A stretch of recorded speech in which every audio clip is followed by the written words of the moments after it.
Okay, engine stop. ATA at a descent. Out control both.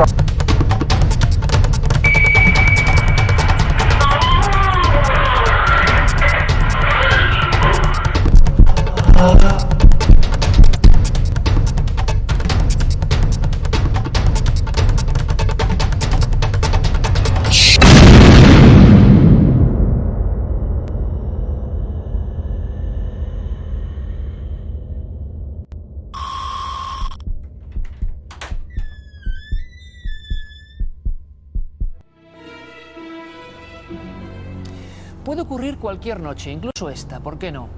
Usted está en su propia cama, tranquilamente, oscuridad total, 3, 4 de la madrugada, por lo menos los informes de algunos expertos identifican esas horas como las más proclives, seguramente la fase más profunda de nuestro sueño, y repentinamente escuchamos un nombre, suele ser el nuestro, un nombre, alguien que nos llama.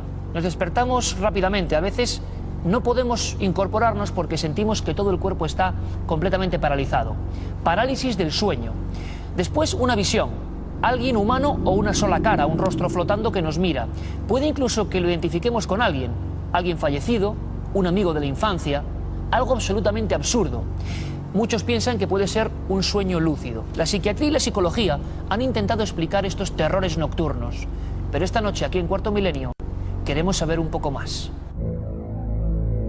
Desde los tiempos más remotos, el sueño de los hombres se ha visto perturbado por entidades que han acudido a los pies de las camas con propósitos desconocidos. Todas las culturas, épocas y creencias han albergado historias sobre estas apariciones. El 21 de septiembre de 1823, John Smith escribía: repentinamente apareció un personaje al lado de mi cama, de pie, en el aire, porque sus pies no tocaban el suelo. Cuando lo vi por primera vez tuve miedo, mas el temor pronto se apartó de mí. Me llamó por mi nombre y me dijo que era un mensajero y enviado de la presencia de Dios y que se llamaba Moroni. A raíz de esta aparición, Smith fundó la Iglesia de Jesucristo de los Santos de los Últimos Días, conocida popularmente como los Mormones. A veces, la experiencia es positiva y los que reciben la visita obtienen algún tipo de revelación mística que modifica radicalmente sus vidas. Otras veces, la experiencia no es ni mucho menos tan positiva y la persona siente cómo es paralizada en su lecho, en contra de su voluntad, mientras él o los seres le someten a pruebas científicas desconocidas e incluso a abusos sexuales. Los testigos que se atreven a relatar estas experiencias hablan de auténticas abducciones, de ser sacados de sus dormitorios atravesando paredes y techos, como por arte de magia.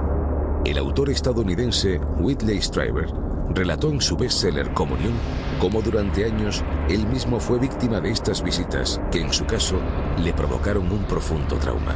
El doctor Michael A. Persinger ha estudiado este tipo de sucesos y piensa que se trata de complejos dramas alucinatorios provocados por algún tipo de patología asociada al sueño. Es posible. Pero, reales o no, lo único de lo que podemos estar seguros es de que estas entidades siguen cada noche perturbando el descanso de los seres humanos. Estas historias, estas apariciones, varían radicalmente la trayectoria de muchas vidas. Un ejemplo increíble es el que les vamos a contar. Una persona de conducta pues bastante desviada, hay que decirlo, y que una noche tuvo la visita de un mensajero, de un extraño mensajero. Esta historia apasionante, mitad crónica, mitad novela, la recogió la licenciada en Pedagogía María Vallejo Nájera, un auténtico bestseller, hay que decirlo, porque mucha gente, y quizás sea gran parte del misterio, vio reflejada su propia historia en estas líneas. Les hablamos de este libro, Un mensajero en la noche. Y está con nosotros María Vallejo Nájera, es un placer. María, buenas noches. Hola, buenas noches. Sí, Hoy una historia que te marcó profundamente y quizá lo alucinante es que este individuo, bueno, cuéntanos quién era, por qué estaba, dónde estaba y qué le ocurre anoche. Bueno, pues esta persona era muy peligrosa. Él estuvo durante muchísimos años trabajando en una banda de mafiosos de Londres, cometiendo todo tipo de atracos, delitos incluso mucho más peligrosos que eso, hasta que un día le coge Scotland Yard y le meten en la cárcel. Le tocaron 25 años de condena. Luego, con una apelación al Supremo, quedó en 14. Esta persona entró en diversas cárceles, no estuvo solamente en una, le iban cambiando porque era muy problemático dentro de la propia cárcel, era líder, era un hombre muy inteligente. Y bueno, ocurrió que en una de ellas, en la prisión de Everthorpe, en el norte de Inglaterra, una noche, el 31 de diciembre del 96, entrando ya en el año nuevo del 97, a las 2 de la mañana, él dice que se despierta con un puñetazo muy fuerte en el pecho. ¿Un puñetazo? ¿Pero lo nota físicamente? Lo nota físicamente. Él me relató que estaba profundamente dormido y que le despertó un golpe seco en el pecho. El aturdido se cae de la cama, empieza como a defenderse pensando que le iban a pegar o que era un compañero que había conseguido entrar en la celda. Y cuando abre los ojos ve un ser lleno de luz que le deja totalmente anonadado, totalmente asustado. En un principio no sabe lo que es, se acurruca en una esquina temblando de miedo, hasta que dice que le invade una tremenda paz, se acerca a cuclillas y se queda de rodillas. Y este ser angélico, que él lo interpretó, el protagonista Albert, como un ángel, habló con él y le dijo una serie de cosas que se han cumplido. Le dijo... Pero la primera visión, María, esto nos parece increíble, es una persona peligrosa en una celda, 14 años, y de repente lo que ves primero, un hombre que parece rodearse de luz o emitir luz de dentro a fuera. Él me lo describió como un hombre lleno de luz. Inmediatamente él entendió que era un ángel, aunque Albert no era religioso, era una persona que ni siquiera había sido bautizada, pero él interpretó que eso era un ángel y bueno, le vio rodeado de luz, le vio que le salían unos rayos muy grandes por detrás de la espalda. Y este ser angélico le habló y le dijo que Dios le había escogido, que iba a cambiar radicalmente su vida, que a partir de ese momento trabajaría solo para el Señor. Y le alargó la mano y le tocó la boca. Y él dice que notó un calor muy tierno, muy caliente, pero a la vez muy tierno. La aparición duró muy poco tiempo, unos 10 minutos. Tan misteriosamente como apareció, desapareció. Él se quedó de rodillas, envuelto nuevamente en la oscuridad. La puerta estaba cerrada, La puerta estaba cerrada. Lo primero que le llamó la atención fueron los gritos de los compañeros de las otras celdas, porque ellos sí que habían visto la luz. Es más, se despertaron por el resplandor, estaban enfadados con él. Y esto para él fue muy importante, para darse cuenta que no lo había soñado, ¿no? No dijo nada, se intentó calmar y bueno, lo primero que pensó es que había perdido la cordura, porque hablamos de una persona que había abusado muchísimos años del alcohol y de las drogas y pensó, bueno, al final las drogas me han atacado el cerebro. ¿Qué ocurre después? Bueno, él se vuelve a sentar en el camastro cada vez más confundido, se dio cuenta que estaba todo, no tenía un pijama, tenía un chándal de algodón, estaba pegado al cuerpo de lo que había sudado durante esta aparición. Y esto es raro, Iker, porque hacía muchísimo frío en Inglaterra en invierno, no es como en España, nevaba afuera y eso le extrañó, salía incluso un poco de vaho del propio sudor. Y dijo, Dios mío, ¿qué ha ocurrido aquí? Y luego empezó a mirar las paredes de su celda, las tenía como todos sus amigos, totalmente cubiertas con pornografía, alguna de ellas bastante agresiva. Dice que lo que notó en su corazón fue una impresionante tristeza, cuando hasta ese día se había peleado con los compañeros, como los niños con los cromos, ¿no?, a quitárselos, y empezó a sentir una necesidad de quitarlos, de arañarlos, y de una manera incontrolada empezó a hacerlo, hasta el punto que los compañeros empezaron otra vez a protestar. ¿Pero qué haces? Estás haciendo mucho ruido, parece que rompes los pósters. Y bueno, a partir de ese momento te podría contar muchísimas cosas, y que lo más importante es que él tiene una transformación a nivel espiritual impresionante. A partir de ese día tiene un hambre tremenda de saber de Dios, que alguien le hablara. No tenía una Biblia, no sabía nada. Y al primero que acude es a un monje que iba a visitar a los presos a la cárcel, y él es el único al que le cuenta su experiencia. Le daba muchísima vergüenza contarlo a sus amigos, porque recordemos que Albert era líder, era el que conseguía la droga, el alcohol para los presos, y claro, fue un cambio muy brusco, ¿no? Dedicó el resto de su condena a estudiar teología. En Inglaterra esto se puede hacer. Pasó los exámenes muy bien y en cuanto terminó su condena fue admitido por un gran milagro, porque nadie le conocía, ¿no? Pero él pidió que le admitieran en un monasterio, le rechazaron en todos los de Inglaterra menos en uno, y ahí acabó su vida como monje benedictino. Yo lo conozco ya como monje. Su historia había trascendido a los medios de comunicación porque, como te digo, era una persona conocida a nivel policial por haber pertenecido a esta banda. O sea, un capo importante. Era un capillo, digamos, porque era uno de los chicos de los grandes capos. Los capos se llamaban los hermanos Craig, que eran muy conocidos en Inglaterra. Y bueno, entra en este monasterio, los periodistas intentan perseguir su historia. Un amigo mío sacerdote me habla del tema, me presento en el monasterio con muy pocas esperanzas y para la sorpresa de todos, incluida yo misma, él me escogió a mí para que yo contara su historia. Estuve 1 año y medio con él. ¿Por qué te elige a ti? ¿Por qué confía en ti? Esa es una pregunta, Iker, que yo me he hecho tantas veces y me la hacen tantos periodistas. La verdad es que hasta el día de hoy no lo sé. Yo creo que ha sido un gran regalo que me ha hecho Dios.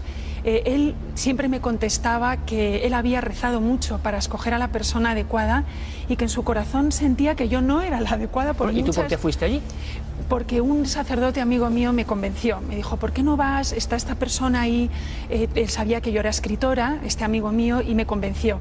Y bueno, pues Albert al final me comentó que aunque él creía que yo no era la más adecuada por el idioma, aunque hablo muy bien inglés, nunca voy a ser como una nativa, y era mujer, una mujer no puede enredar en un monasterio benedictino, ¿no?, de clausura. Lo tenías un poco difícil, Lo tenía, ¿no? todo en contra, Iker, pero él dice que rezó y que constantemente mi nombre venía a su mente, y me dijo, yo creo que vas a conseguirlo publicar. Yo siempre le dije, seguro que nadie va a querer esta historia, me la van a tirar a la cara. Y me dijo, no, la vas a publicar y va a ser un increíble éxito. Ahora que le echo tanto de menos porque mi protagonista falleció, me acuerdo mucho de sus palabras.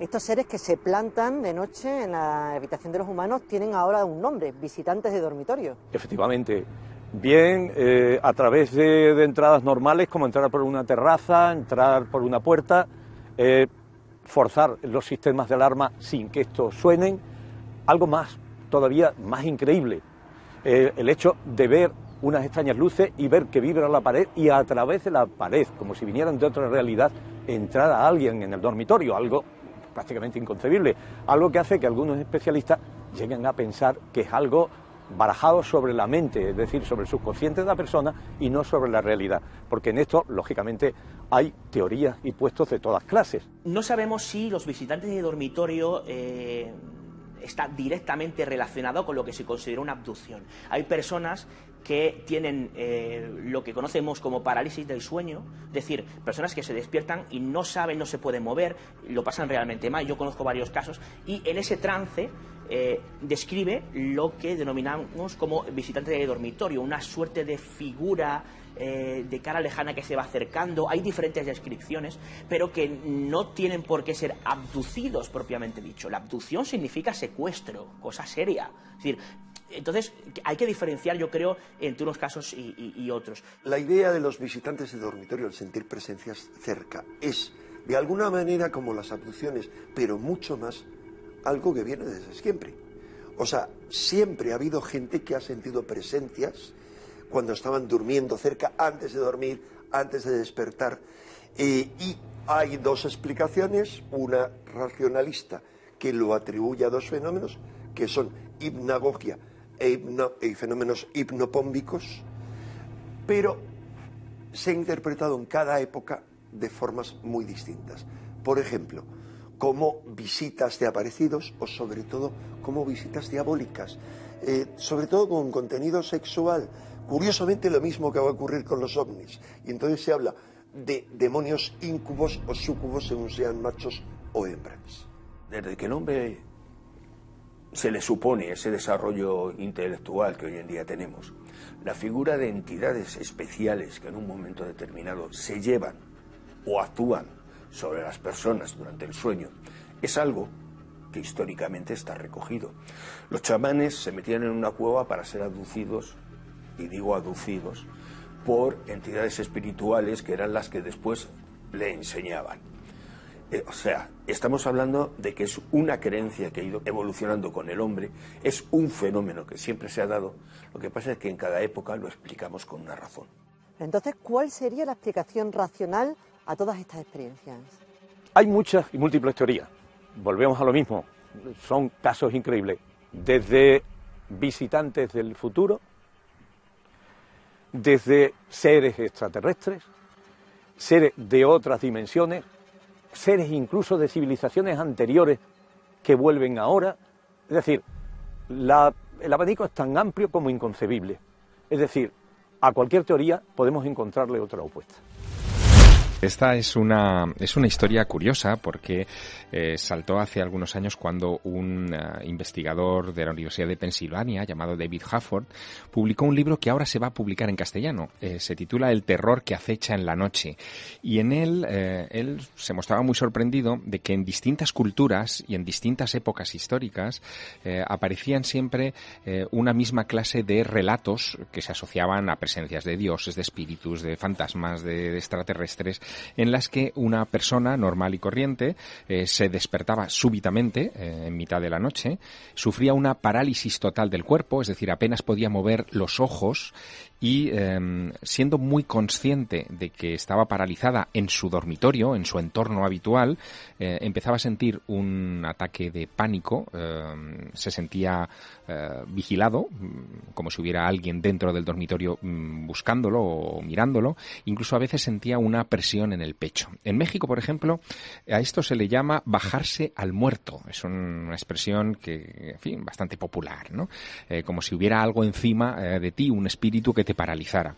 Lo que dijo este investigador, Hafford, es que probablemente estábamos ante algún tipo de disfunción cerebral natural o común en la que esta parálisis del sueño inducía después visiones de todo tipo que han pasado al folclore y que han sido muy ricas, alimentando incluso novelas o episodios famosísimos, ¿no? Robert Louis Stevenson, por ejemplo, en 1886, cuando escribe El extraño caso del Dr. Jekyll y Mr. Hyde, él cree hacerlo al dictado, al susurro de una de estas criaturas que se le coló en su dormitorio, y de ahí hay muchos otros casos.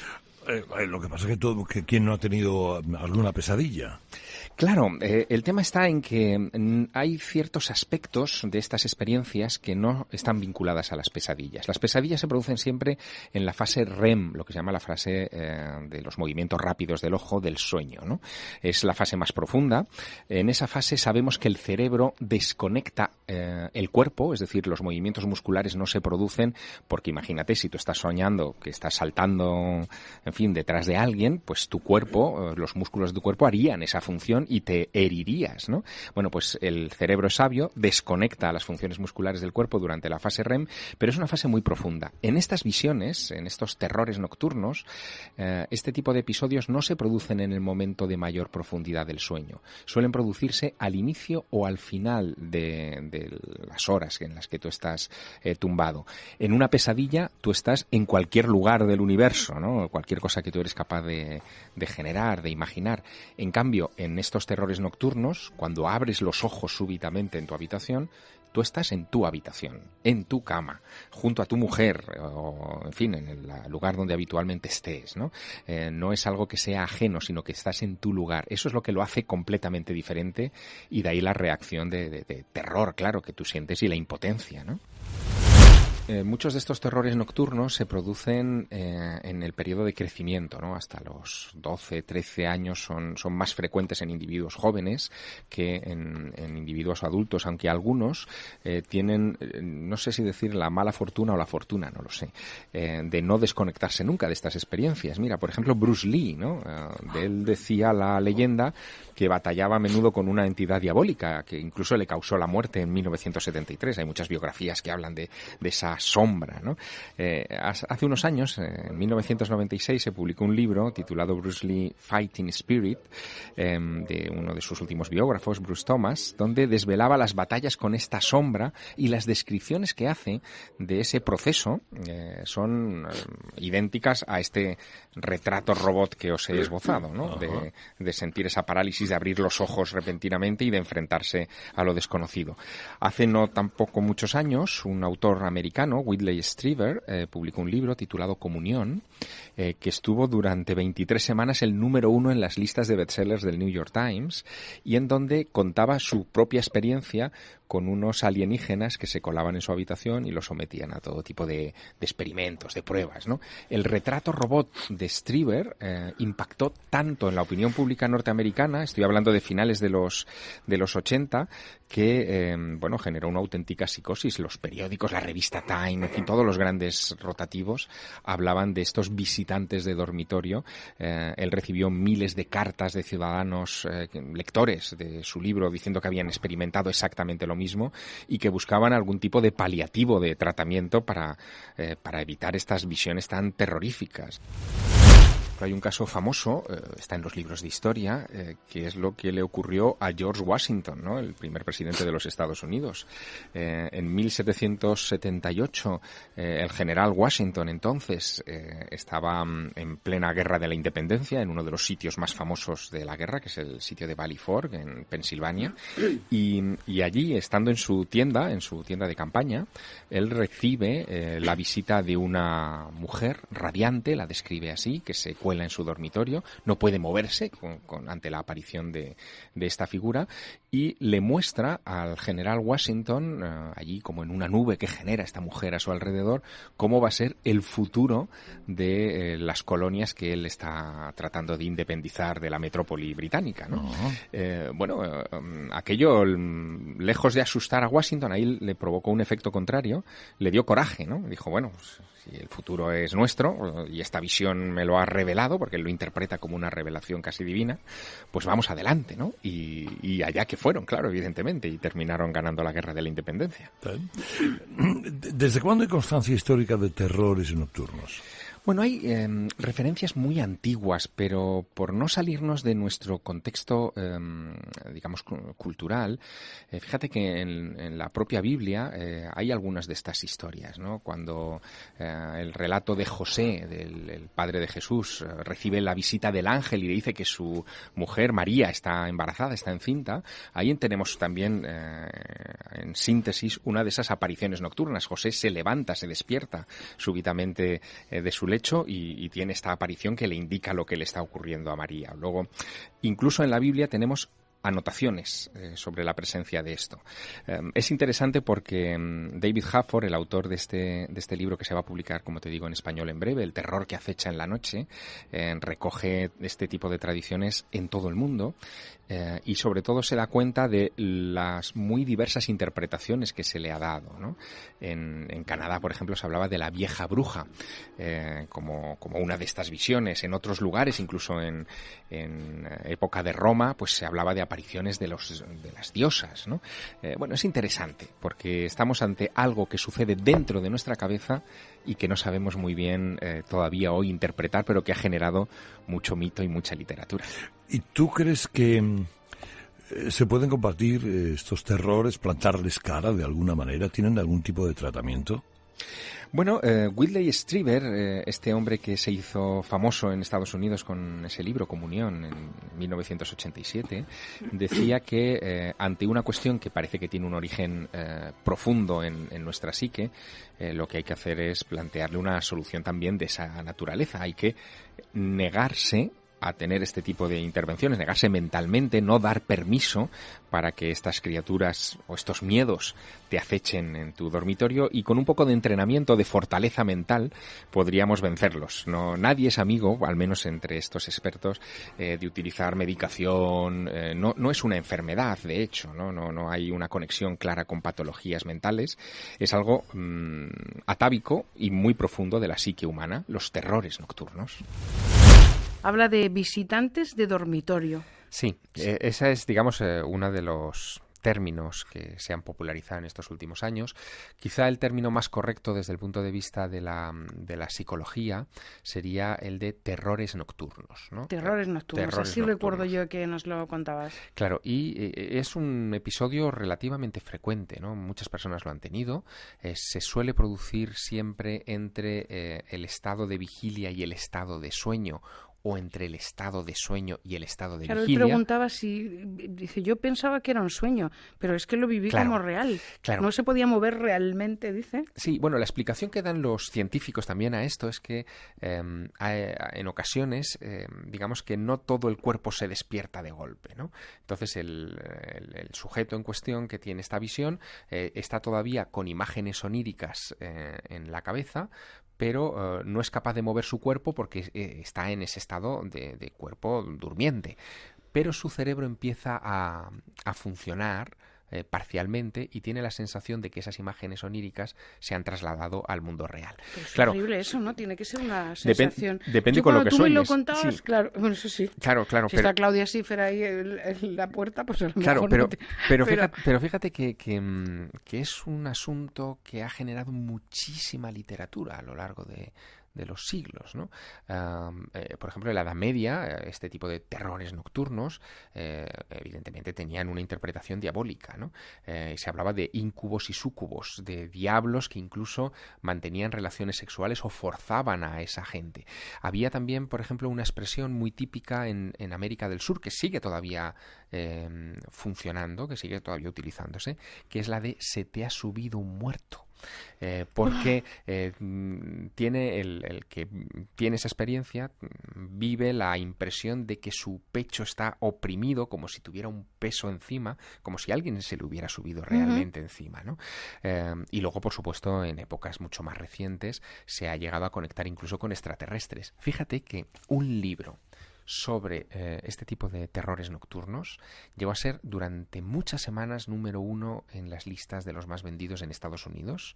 Se llamó Comunión, de un autor que se llamaba Whitley Strieber. Y toca estos temas, porque mira, Adolfo lo puede buscar.